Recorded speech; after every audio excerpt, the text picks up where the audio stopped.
Hello friends, welcome to Abby's world.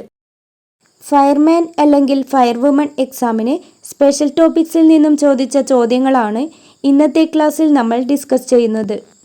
നിങ്ങൾ ആദ്യമായിട്ടാണ് ഈ ചാനൽ കാണുന്നതെങ്കിൽ സബ്സ്ക്രൈബ് ചെയ്ത് സപ്പോർട്ട് ചെയ്യുക. അതുപോലെ വീഡിയോ ഇഷ്ടമായെങ്കിൽ ലൈക്ക് ചെയ്യാനും ക്ലാസ്സിനെ കുറിച്ചുള്ള നിങ്ങളുടെ അഭിപ്രായങ്ങൾ കമൻറ്റ് ചെയ്യാനും മറക്കരുതേ. അപ്പോൾ നമുക്ക് തുടങ്ങാം. ആദ്യത്തെ ചോദ്യം: താഴെ പറയുന്നവയിൽ ഒരു അഗ്നിശമനി പ്രവർത്തിപ്പിക്കുന്നതിനുള്ള ശരിയായ രീതി ഏതാണ്? ആൻസർ ഓപ്ഷൻ എ ആണ്, പാസ്. ഒരു അഗ്നിശമനി പ്രവർത്തിപ്പിക്കുന്നതിനുള്ള ശരിയായ രീതിയാണ് പാസ്. അടുത്ത ചോദ്യം: ഗാർഹിക ആവശ്യത്തിന് ഉപയോഗിക്കുന്ന LPG ഇന്ധനത്തിൽ ഗന്ധം ലഭിക്കുന്നതിനായി ചേർക്കുന്ന കെമിക്കൽ ഏതാണ്? Answer option B, ethyl mercaptan. ഗാർഹിക ആവശ്യത്തിന് ഉപയോഗിക്കുന്ന LPG ഇന്ധനത്തിൽ ഗന്ധം ലഭിക്കുന്നതിനായി ചേർക്കുന്ന കെമിക്കലാണ് ഈഥൈൽ മെർക്യാപ്റ്റൻ.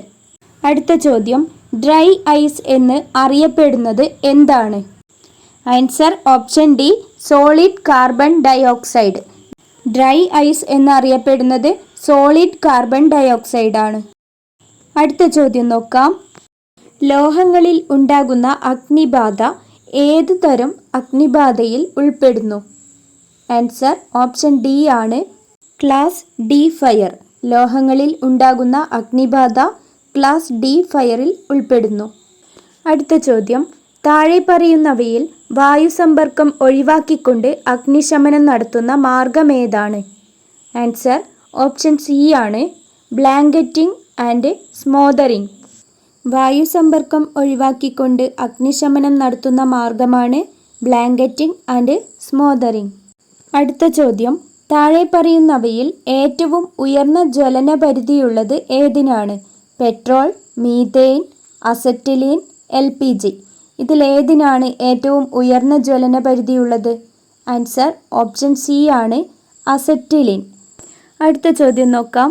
ഊഷ്മാവ് സ്ഥിരമായിരിക്കുമ്പോൾ ഒരു വാതകത്തിൽ വ്യാപ്തവും മർദ്ദവും വിപരീതാനുപാതത്തിലായിരിക്കും എന്ന് പ്രതിപാദിക്കുന്ന നിയമം ഏതാണ്? ബോയിൽസ് നിയമം, ചാൾസ് നിയമം, പാസ്കൽ നിയമം, ഇവ ഒന്നുമല്ല എന്നിങ്ങനെയാണ് ഓപ്ഷൻസ് തന്നിട്ടുള്ളത്. ഇവിടെ ആൻസറായിട്ട് വരുന്നത് ബോയിൽസ് നിയമം. ഓപ്ഷൻ എ ആണ്, ബോയിൽസ് നിയമം. ഊഷ്മാവ് സ്ഥിരമായിരിക്കുമ്പോൾ ഒരു വാതകത്തിൽ വ്യാപ്തവും മർദ്ദവും വിപരീതാനുപാതത്തിലായിരിക്കും എന്ന് പ്രതിപാദിക്കുന്ന നിയമമാണ് ബോയിൽസ് നിയമം. അടുത്ത ചോദ്യം: ഖരപദാർത്ഥങ്ങൾ ചൂടാക്കുമ്പോൾ ദ്രാവകമാകാതെ നേരിട്ട് വാതകരൂപത്തിലാകുന്ന പ്രക്രിയയെ വിളിക്കുന്ന പേരെന്ത്?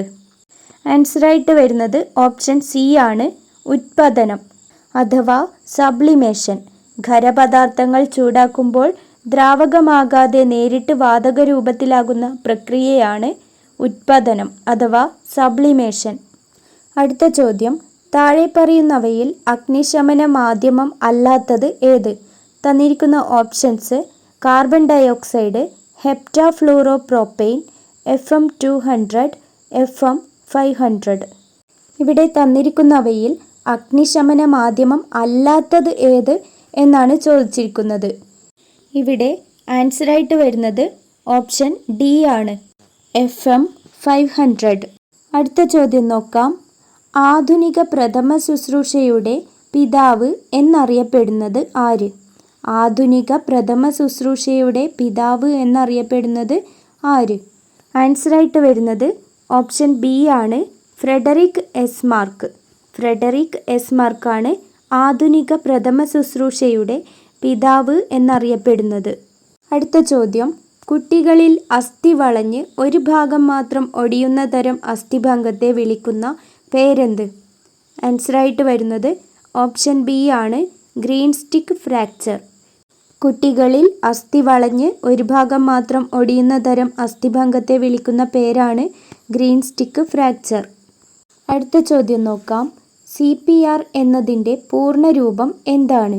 CPR എന്നതിൻ്റെ പൂർണ്ണരൂപം എന്താണ്? ആൻസർ ഓപ്ഷൻ ബി ആണ്, cardio pulmonary resuscitation. Cardio pulmonary resuscitation എന്നാണ് CPRൻ്റെ പൂർണ്ണരൂപം. അടുത്ത ചോദ്യം: അമിത രക്തസ്രാവം മൂലം ജീവൻ അപകടത്തിലാകുമ്പോൾ പ്രയോഗിക്കുന്ന പ്രഥമ ശുശ്രൂഷ ഏത്? ഇവിടെ ആൻസറായിട്ട് വരുന്നത് ഓപ്ഷൻ എ ആണ്, ടൂർണിക്കൈ.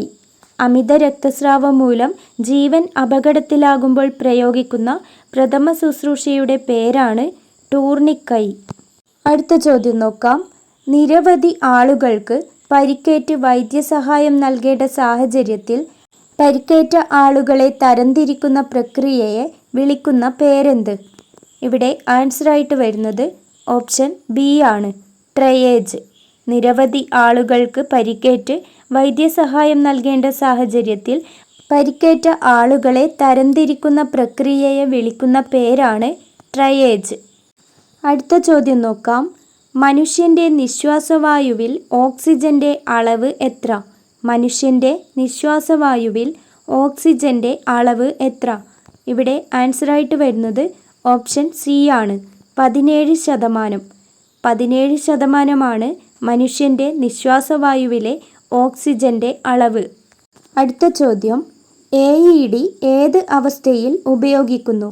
AED ഏത് അവസ്ഥയിൽ ഉപയോഗിക്കുന്നു? ഇവിടെ ആൻസറായിട്ട് വരുന്നത് ഓപ്ഷൻ എ ആണ്, ഹൃദയാഘാതം. അടുത്ത ചോദ്യം നോക്കാം. പ്രഥമ ശുശ്രൂഷയിൽ ABC എന്നത് എന്തിനെ സൂചിപ്പിക്കുന്നു? പ്രഥമ ശുശ്രൂഷയിൽ ABC എന്നത് എന്തിനെ സൂചിപ്പിക്കുന്നു? ഇവിടെ ആൻസറായിട്ട് വരുന്നത് ഓപ്ഷൻ ഡി ആണ്, എയർവേ, ബ്രീത്തിങ്, സർക്കുലേഷൻ. പ്രഥമ ശുശ്രൂഷയിൽ ABC എന്നത് എന്തിനെയാണ് സൂചിപ്പിക്കുന്നത്? Airway, breathing, circulation. അടുത്ത ചോദ്യം. സ്പ്ലിന്റ് താഴെ പറയുന്നവയിൽ എന്തുമായി ബന്ധപ്പെട്ടിരിക്കുന്നു? അസ്ഥിഭംഗം, പൊള്ളൽ, ചോക്കിംഗ്, രക്തസ്രാവം എന്നിങ്ങനെയാണ് ഓപ്ഷൻസ് തന്നിട്ടുള്ളത്. ഇവിടെ ഓപ്ഷൻ എ ആണ് ആൻസറായിട്ട് വരുന്നത്, അസ്ഥിഭംഗം. അടുത്ത ചോദ്യം നോക്കാം. ഇന്ത്യയിൽ വിവരസാങ്കേതിക നിയമം നിലവിൽ വന്ന വർഷമേത്? ഇന്ത്യയിൽ വിവരസാങ്കേതിക നിയമം നിലവിൽ വന്ന വർഷമേത്? ഇവിടെ ആൻസറായിട്ട് വരുന്നത് ഓപ്ഷൻ എ ആണ്, 2000. 2000-ലാണ് ഇന്ത്യയിൽ വിവരസാങ്കേതിക നിയമം നിലവിൽ വന്നത്.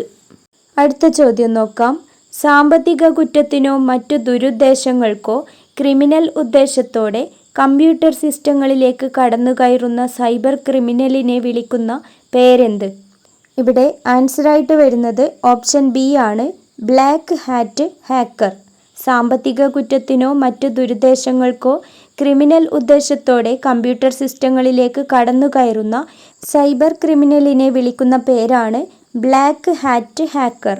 അപ്പോൾ ഫയർമാൻ അല്ലെങ്കിൽ ഫയർവുമൺ എക്സാമിന് സ്പെഷ്യൽ ടോപ്പിക്സിൽ നിന്നും ചോദിച്ച ചോദ്യങ്ങളും അവയുടെ ഉത്തരങ്ങളുമാണ് ഇന്നത്തെ ക്ലാസ്സിൽ നമ്മൾ ഡിസ്കസ് ചെയ്തത്. നിങ്ങൾക്ക് എക്സാം എങ്ങനെയുണ്ടായിരുന്നുവെന്ന് കമൻറ്റ് ചെയ്യുക. വീഡിയോ ഇഷ്ടമായെങ്കിൽ ലൈക്ക് ചെയ്യുക. ക്ലാസ്സിനെ കുറിച്ചുള്ള നിങ്ങളുടെ അഭിപ്രായങ്ങളും താഴെ കമൻറ്റ് ചെയ്യുക. അതുപോലെ ഈ ചാനൽ ആദ്യമായിട്ട് കാണുന്നവരാണെങ്കിൽ സബ്സ്ക്രൈബ് ചെയ്ത് സപ്പോർട്ട് ചെയ്യുക. Thank you.